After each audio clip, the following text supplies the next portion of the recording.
Hey, what's up guys? Today, I'll show you a science fiction film, Z for Zachariah. Spoiler ahead, watch out and take care. The movie begins by showing an empty town's post-apocalyptic scenario. The nuclear disaster has wiped out the city. Neither humans nor animals can be seen on the street. However, a woman named Anne manages to survive with her dog. Anne wears a plastic protective coat. She collects some things she can use and climbs up the mountain, pulling her trolley where she puts the supplies. Afterward, she takes off her gear and gets welcomed by her dog. They walk together on an empty road, and she immediately washes her dirty body thoroughly at home and then takes a rest. The following day, Anne and her dog go outside to check the traps she set up in the bushes to hunt some small animals for her dog. They spot blood and her dog sprints, so Anne starts running after the dog to see what it senses. Surprisingly, the dog leads her on the road where she discovers a strange-looking vehicle. As she looks in the wagon, she sees some clothes and equipment and realizes there is another survivor. When she sees her dog running back toward her, she realizes someone is approaching, so they hide in the bush and see what they can discover. A man named John, wearing an odd protective suit, comes and pulls the strange vehicle. Anne and her dog remain hidden, following John on the road, who has no idea that he is being observed. Then, Anne curiously watches him as he struggles to take his suit off. When he successfully removes it, the man screams in relief to discover that the air is non-toxic. Subsequently, Anne and her dog reveal themselves and walk on the road, but John is gone. Then her dog quickly runs, so she follows and shockingly discovers John bathing in the contaminated stream. Anne immediately yells at him, telling him to come out of the water. But John gets terrified, as he does not expect anyone to be alive aside from him. When he sees Anne's rifle, he gets more scared, grabs his gun, and shoots in the air. It frightens Anne and her dog, so she nervously puts down her weapon. Anne immediately explains that the water is contaminated, so he must get out of it. Successfully, John listens to her and quickly runs to his vehicle. The water immediately gets him sick, so he rushes to his vehicle while vomiting and gets his medicine. Anne and her dog follow him, asking if he is okay as he struggles to prep the injection. Since John cannot inject the drug into himself, he frustratedly asks for Anne's help. John somehow regains his strength and tells her to burn his clothes and body if he dies. Anne scrubs his body and takes him home as he still feels weak. The following day, Anne brings the wagon, raids it, and finds John's photos with a woman. She thinks she is his wife. She assists John and feeds him while he's still bedridden. That night, Anne lies on her bed, but when she hears some noise from another room, she immediately gets up and checks him. She decides to sleep beside him to give him some muscle comfort. The following day, as Anne gets up, she immediately checks John's temperature and injects him with the medicine. Anne is worried and prays for his recovery, as she feels John is a good person. After a few days, John gradually regains his strength. They talk to each other. John thinks Anne's farm is protected from radioactive pollutants due to the rocky hillside. Anne tells him about her family, who left to find the other survivors and never returned. She shows him their photo album and her younger brother, who was supposed to be with her, but left to find the others. Then Anne feels sad, so she hugs him before she goes to prepare his bed. John is left disheartened as he looks at the picture of Anne's brother. The next morning, John sees Anne working on the farm. He gets out and approaches her, asking why she is not using the tractor.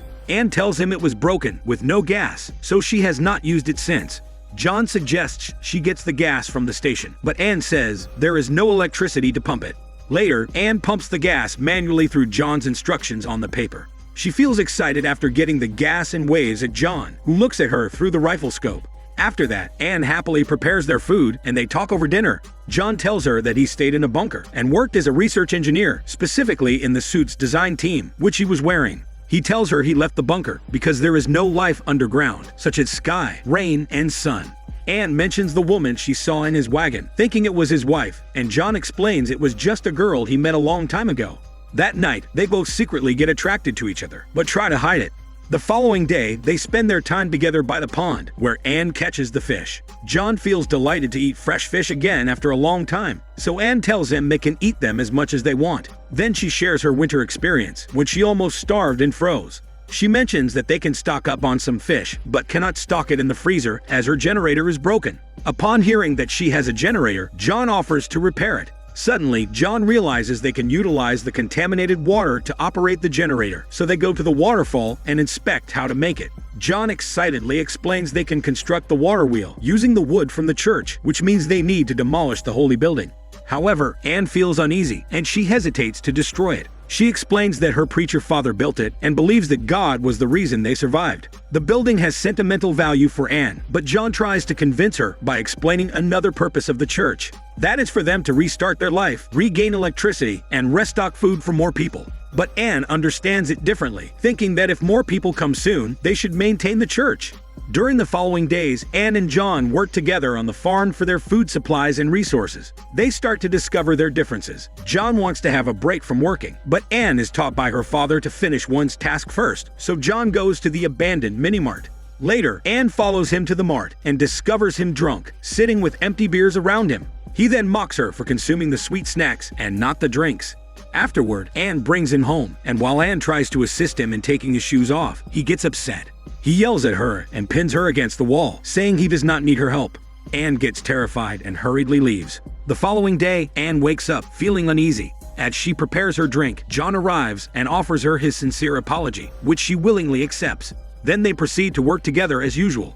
One night, Anne sets up a romantic dinner and surprises John with a bottle of wine. After a few glasses, they both get tipsy. She invites him to dance, which gradually becomes intimate, leading to a passionate tongue massage. John holds back and tells her they must go to bed. As he enters his room, he sees Anne awaiting him on his bed and undresses as soon as he arrives. However, John hesitates, making her feel embarrassed. So he explains that having an intimate relationship with her will affect the things between them and that they need more time to establish their knowledge about each other. That night, John lets her share the bed with him. The next day, while John works on some project, Anne approaches him and tells him he can take down the church. But John declines, afraid that it will make her upset. Although she insists it is okay with her, John rejects it, saying it is just a project and he can think some more. One day, Anne walks into the forest and notices something strange with his traps. Then her dog runs excitedly and she follows it, leading her to another survivor, Caleb. Anne gets shocked and Caleb greets her by saying her dog is a good one. He then asks for a glass of water and introduces himself.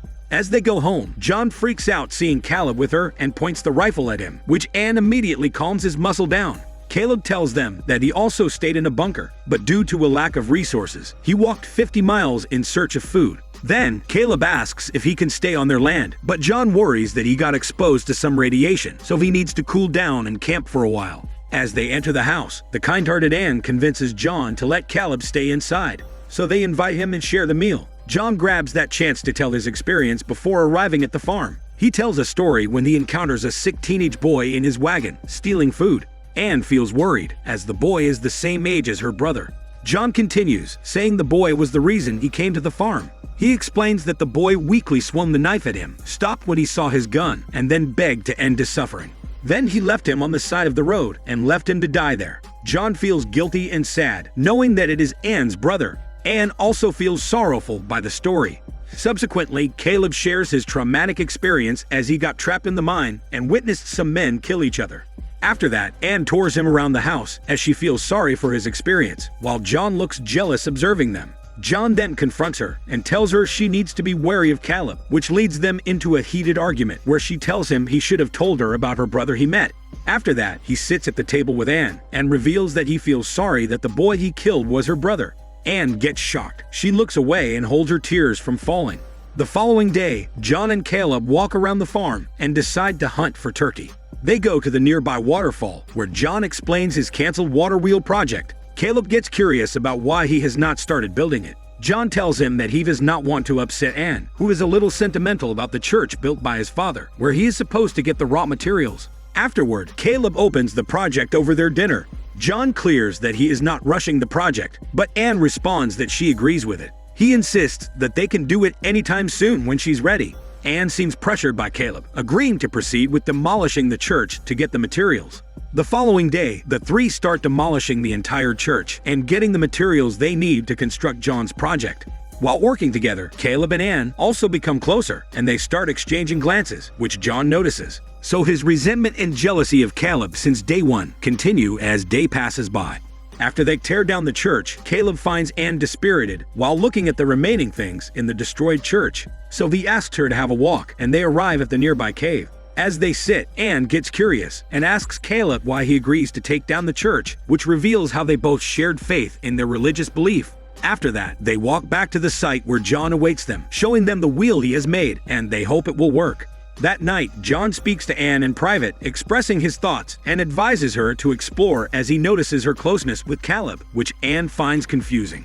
John proceeds to give her his consent to be in a relationship with Caleb. Besides, they are both white, and he assures her it is okay with him. His unsolicited advice and last remark make Anne speechless, and then she walks out. In the following days, the three construct the water wheel and set it up in the contaminated waterfall. After the project, they celebrate and have fun together, dancing to the music. Later that night, after several drinks, they run to the pond and continue having fun. On their way home, John confesses his love to Anne, which she somehow doubts, and they walk holding hands. At home, Anne checks John in his room, but he is already sleeping. As she walks to the hallway, she stops in front of Caleb's room, who unexpectedly opens his door and welcomes her. So she enters, and they start to get intimate and do some smelly workouts. The love triangle relationship begins to make them awkward. When Caleb joins Anne on the porch, he pats her head as he greets her. John is surprised, and his gesture hints at what happened that night. So after breakfast, John and Caleb work with the wheel. Then John confesses that he realizes Anne's worth because of him, but he does not see him as a threat. To invalidate what they did that night, John tries to tell him a lie that he asked Anne to do whatever is necessary to keep Caleb from living and make the project done, but Caleb knows that is not true.